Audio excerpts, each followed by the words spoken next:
Hi, I'm Marianne, and I am a mother of 4. I have 4 children. This is my 4th son, Ryan, and I'm also a lactation consultant. I'm an international board certified lactation consultant.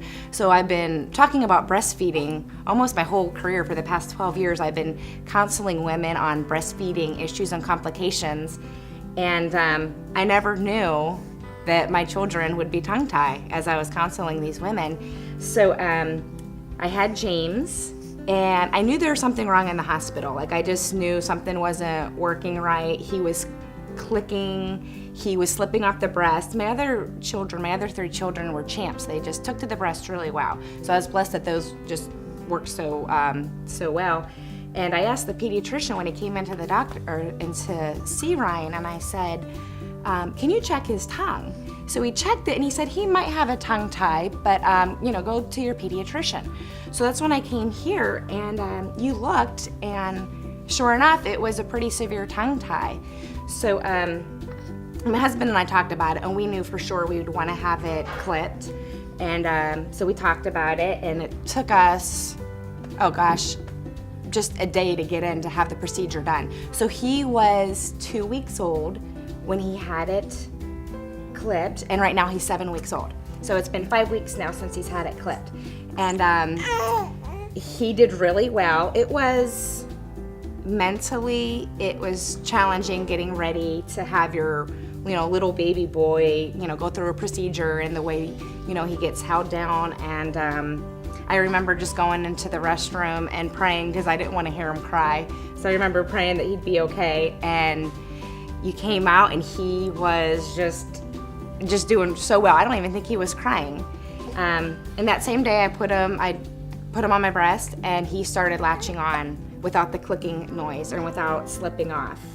It improved about 50% because it still wasn't where I wanted to be. I had to put him in certain positions to nurse him to get a good latch.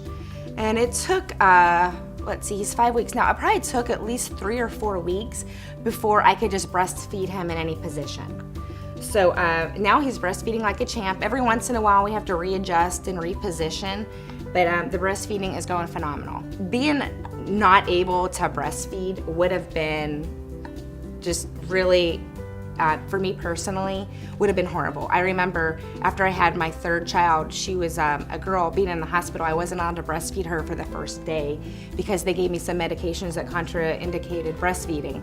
I remember crying and thinking, who can I get that has breast milk? Because I just really wanted that breastfeeding for the first day and the whole experience. And I was just really nervous. Were they not gonna latch on? And was my milk not gonna come in because I wasn't breastfeeding?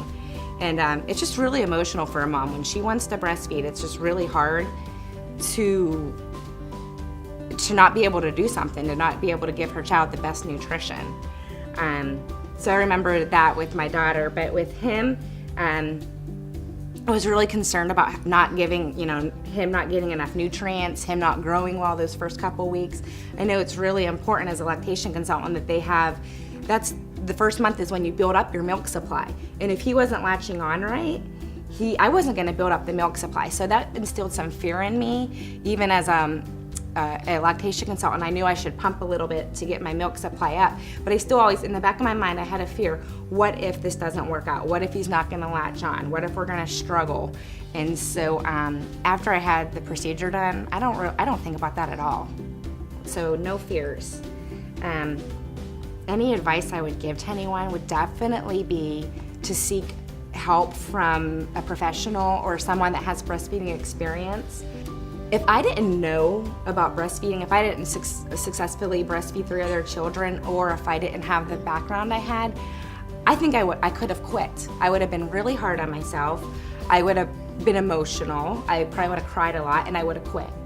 But with my background and having the support I did, it was easy to get the help I needed. So that's something I would really recommend is, the La Leche League, the WIC office. All those women are experienced in breastfeeding. So I would definitely get help, even if it's early in the morning or the middle of the night. I mean, that's something I really wanted to do. So without help or support, I could see breastfeeding, being stopped or failing. I did not experience any pain when I was breastfeeding. The only symptoms I had of him being tongue-tied was the slipping off and the clicking, and he just didn't seem very full, and actually some milk was starting to come back out. So I didn't experience any pain before or after, thankfully. I could tell he was frustrated. Even as just, a couple days old, I could tell he was frustrated at the breast. Now when I breastfeed him, he's calm, he's relaxed. His hands are nice and they're open. I know when babies aren't getting enough and when they're still wanting to eat, they have like tense hands, and I could see that all the time. The first couple weeks, his hands were just tense all the time. And then they started to just, after I would nurse him, they'd start relaxing. And so that's one sign I always told women to look for, is look at those fists and see what they're doing, because I wasn't experiencing any pain. I was not experiencing pain. He was fussy about 2 days, for the first 2 days after the procedure. Rubbing his tongue was very difficult for me as a mom. I didn't want to see him cry. It was hard on me. Thankfully, my mom was around to help me, so I would ask her to help while I would leave a room, so she would rub it. It did reattach a little bit, so a part of me is wondering, did I not rub it enough? Did he sleep too much and it just reattached those first couple days? But it didn't reattach to the point where it's still causing problems, so that's okay. But I did get a little frustrated with myself, and I was a little upset that it did reattach a little, because I thought maybe I could have done more. But my husband was, talking to me and said, we did everything we could do for him. And now he's doing really well. The pain went away after 2 days. I didn't even give him any Tylenol. Like I said, Ryan is my fourth child. I actually had another child that was tongue-tied. We never knew he was tongue-tied, and so this is our fourth child, and 2 of them were tongue-tied. We never would have known. It wasn't something we could just look in their mouth and see, or we wouldn't have even thought to look at it. But some of them can just be so minor, but it still causes those issues on breastfeeding. And like I said, if you don't get that good latch, that good first month of building up a milk supply, it's not gonna be a successful experience later on down the road. With all my children, I knew I wanted to breastfeed them at a minimum of 12 months. Exclusively, without having to introduce formula. And so getting that first month of the milk supply up was really important to me.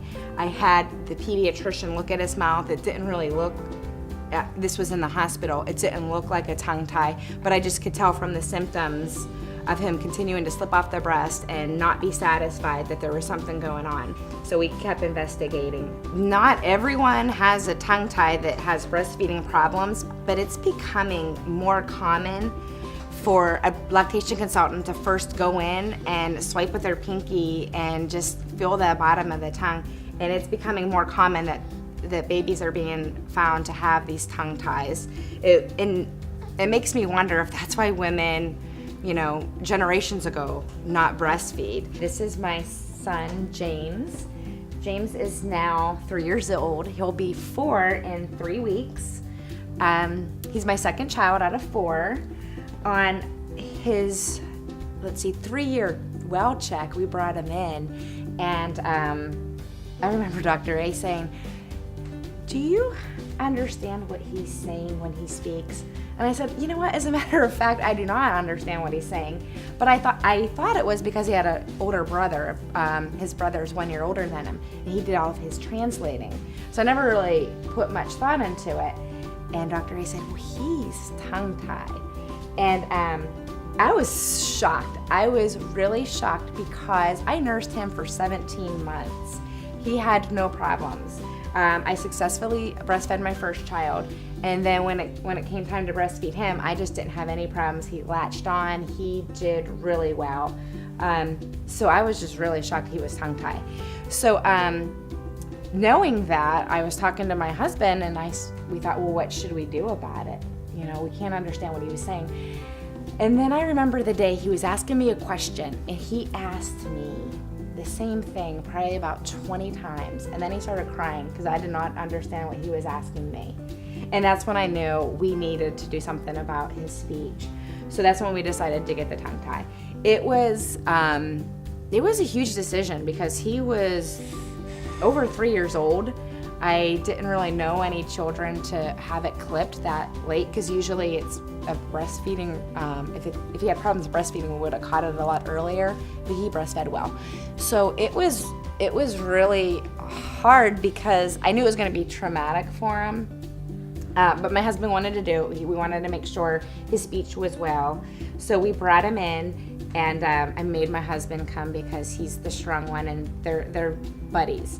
So they came in, and my husband took him back, and we said, he would be okay. It's just going to hurt a little bit. I didn't want to lie and say it's not going to hurt at all. So I knew that they would have to numb it with a needle. So we kind of prepped him a little bit for what was going to happen.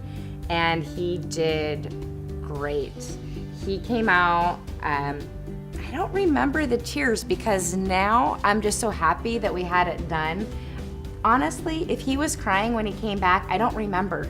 I remember him crying when he was going into the procedure because he was scared. But coming out, he did so well. We went out for ice cream. He was moving his tongue around. We did give him some Tylenol. He didn't seem to be in a lot of pain, but I just wanted to give him some Tylenol just for precaution. And he's so proud now that he can stick out his tongue. He goes from side to side. And now what he says, I understand him. He was just about 10 minutes ago, told me about 20 riddles, and I understood all of them.